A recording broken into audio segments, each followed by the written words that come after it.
Dorian s'appuyait contre la vitre du bus, observant le paysage défiler. Les rues bondées de Paris laissaient peu à peu place à des quartiers résidentiels où chaque maison semblait être une copie de la précédente. Le trajet jusqu'à Saint-Clair, une petite ville au sud de Lyon, était long et silencieux. Ce n'était pas la première fois que Dorian déménageait, mais cette fois-ci, il sentait que c'était différent.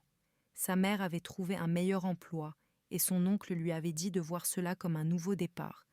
Mais Dorian savait que les nouveaux départs n'existaient pas vraiment pour quelqu'un comme lui, surtout dans une ville comme celle-ci. Dès qu'il mit les pieds sur le campus du lycée Saint-Clair, il le sentit. Les conversations qui s'arrêtaient lorsqu'il passait, les regards furtifs suivis d'un détournement rapide des yeux, les professeurs trop polis, avec des sourires un peu trop forcés. Ce n'était pas nouveau pour lui. Les premiers cours se passèrent sans problème. Il s'assit calmement, répondit aux questions lorsqu'on l'interrogeait et se concentra sur son travail. Mais à l'heure du déjeuner, ce sentiment familier revint. Il se sentait observé, comme si un poids invisible pesait sur lui. Avec son plateau en main, il parcourut la cafétéria du regard, cherchant un endroit où s'asseoir. La plupart des tables étaient déjà pleines, des groupes absorbés dans leur conversation, sans lui prêter attention. Quelques élèves échangèrent des regards et des murmures à son passage. Finalement, il repéra une chaise vide à côté d'un garçon plongé dans son téléphone. Ce n'était pas l'idéal, mais ça ferait l'affaire. À peine avait-il posé son plateau qu'une voix s'éleva. « Tu t'es perdu ?» Dorian leva les yeux. Un garçon blond, avec un sourire suffisant et une confiance exagérée, était appuyé contre sa chaise. Les autres à sa table observaient la scène avec amusement. Dorian inspira profondément. « Je ne savais pas que j'avais besoin d'une carte, » répondit-il, d'un ton calme, sans agressivité. Le garçon éclata de rire. « On ne voit pas souvent de nouvelles têtes par ici, » dit-il. Mais Dorian entendit l'hésitation dans sa voix, ce qu'il ne disait pas à haute voix. « Je suppose que je suis l'exception, » répondit Dorian, son expression impassible. Le sourire du garçon, Bastien, s'élargit, mais il y avait autre chose dans son regard. De la moquerie, de la curiosité, peut-être autre chose. « Bienvenue à Saint-Clair, » dit-il finalement. Dorian ne répondit pas. Il s'assit simplement et commença à manger. Mais le message était clair. Ce n'était que le début. Au début, ce n'était que des petites choses. Des murmures dans les couloirs, des commentaires à peine audibles, mais suffisamment forts pour qu'il les entende. Je ne savais pas qu'on laissait entrer des types comme lui ici. Ou encore, tu paries combien qu'il ne tiendra pas longtemps. Dorian ignora tout cela. Il n'était pas là pour satisfaire leur ignorance. Mais Bastien, lui, n'était pas du genre à laisser passer les choses. Bastien Morel était le genre de garçon qui obtenait toujours ce qu'il voulait. Son père possédait la moitié des concessions automobiles de la région, et son groupe d'amis le suivait comme s'il était une sorte de roi. Bastien avait décidé que la présence de Dorian à Saint-Clair était un problème, et il était déterminé à régler ce problème. Le premier test arriva devant le casier de Dorian. Alors qu'il échangeait ses livres, une épaule le heurta violemment, le faisant se cogner contre le métal. Le bruit résonna dans le couloir. « Oups !» dit Bastien, d'un ton faussement innocent.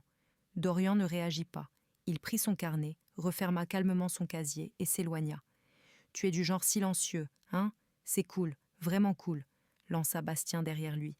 Mais Dorian ne se retourna même pas. La deuxième fois, c'était à la cafétéria.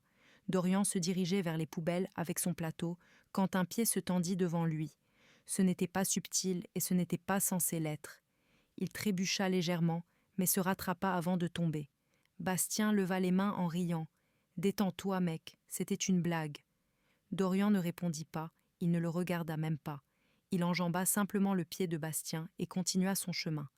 Mais les rires derrière lui, accompagnés d'un trop facile, commencèrent à grignoter sa patience.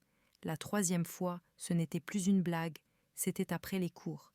Dorian venait de passer un moment à la bibliothèque et sortait tranquillement. La plupart des élèves étaient déjà partis, le parking était à moitié vide. Il n'était pas pressé, sa mère ne rentrerait pas avant plusieurs heures et il aimait prendre son temps. Alors qu'il franchissait les portes, des voix familières retentirent. « Hey, le nouveau !» Dorian n'eut pas le temps de réagir avant qu'un objet ne le frappe dans le dos, une gobelet de soda. Le liquide collant éclaboussa son sweat, des glaçons tombèrent à ses pieds. Bastien et ses amis éclatèrent de rire. Bastien tenait encore le gobelet vide, quelques gouttes dégoulinant de ses doigts. « Ah, désolé mon gars, dit-il, sans même essayer de paraître désolé. Dorian baissa les yeux. Son sweat était taché, le soda dégoulinait. Autour d'eux, quelques élèves restés dans le parking s'étaient arrêtés pour observer la scène. Dorian inspira profondément, cherchant à se calmer. « Quoi ? Tu ne dis rien ?» lança Bastien, un sourire narquois aux lèvres. Dorian ne répondit pas. Il fit un pas pour passer à côté de lui. Mais Bastien le poussa. Ce n'était pas une bousculade amicale, ni une blague, c'était une provocation. Dorian recula d'un pas, vacillant légèrement. Bastien éclata de rire. « Quoi, t'as peur ?» dit-il.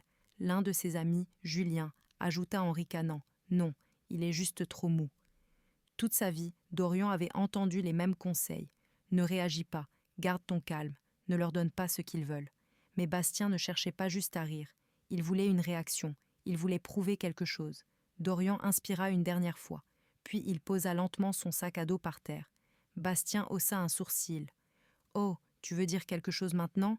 dit-il, d'un ton moqueur. Mais Dorian ne répondit pas. Il roula simplement ses épaules en arrière, se préparant. Bastien n'eut pas le temps de finir sa phrase. Dorian bougea rapidement. Un feinte du gauche, juste assez pour faire réagir Bastien, puis un crochet du droit, puissant, directement dans ses côtes. Le bruit sourd fit taire tout le monde. Bastien émit un souffle étranglé, plié en deux. Mais Dorian n'en avait pas fini. Un pivot, un uppercut parfait. La tête de Bastien bascula en arrière et s'il s'effondra au sol. Le silence s'installa dans le parking. Les amis de Bastien, Julien, Thomas et les autres restèrent figés, bouche bée. Dorian recula d'un pas, ajusta son sweat, respirant calmement. « C'est bon, t'as fini ?» demanda-t-il en regardant Bastien qui gémissait au sol. Puis, il tourna son regard vers les autres. Quelqu'un d'autre ? Personne ne bougea. Dorian ramassa son sac à dos, le mit sur son épaule et s'éloigna sans un mot. Le lendemain, tout le lycée était au courant. Dorian n'avait pas besoin de vérifier son téléphone pour le savoir. Les regards qu'on lui lançait disaient tout. Certains étaient admiratifs, d'autres craintifs, mais il y en avait toujours qui le voyaient comme un voyou violent. Bastien ne revint pas au lycée cette semaine-là. Ses amis, eux, gardèrent à leur distance. Mais Dorian savait que ce n'était pas fini. Un après-midi, alors qu'il quittait le gymnase, le coach Harrison l'arrêta. « J'ai entendu parler de ce qui s'est passé, » dit-il. « Tu avais sûrement tes raisons. Mais laisse-moi te demander une chose. Ce combat, est-ce qu'il a changé quelque chose ?» Dorian resta silencieux. Il savait déjà la réponse. Bastien ne changerait pas. Et les autres penseraient toujours ce qu'ils voulaient. Le coach hocha la tête, comme s'il lisait dans ses pensées. « Tu sais, des gars comme Bastien, ils ne perdent jamais vraiment, pas de façon durable. Mais toi, tu es différent. Tu as du contrôle. Et ça, c'est une force. » Puis il ajouta. « Tu as déjà pensé à utiliser cette force pour quelque chose de mieux, comme la lutte, par exemple ?» Ce soir-là, Dorian réfléchit longtemps. Peut-être qu'il était temps de choisir un autre chemin. Parce que la vraie force, ce n'était pas seulement savoir quand se battre, c'était savoir pourquoi se battre.